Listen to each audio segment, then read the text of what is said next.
রাত 12টা বাজে, আমি ঘুমাতে যাচ্ছি, এত ঘুম পাচ্ছে। আর এদের বাব্বাটাকে দেখো, এদের চোখে ঘুম নেই। হ্যাঁ, এখন বাব্বাটা পড়াশোনা করছে, বাবা টিচার, ছেলে স্টুডেন্ট। দেখছো, আমি মশাই টাঙিয়েছি, ঘুমাবো, মানে এদের এদের চোখে ঘুম নেই।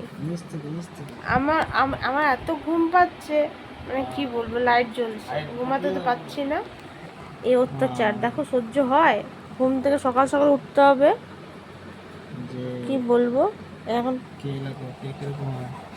ইলেকট্রনিক সিলেটে দিচ্ছে। 12টা বাজে, চোখে ঘুম নেই। কি বলবো, এই রাত 12টা বাজে, তোর ঘুম নেই? হ্যাঁ,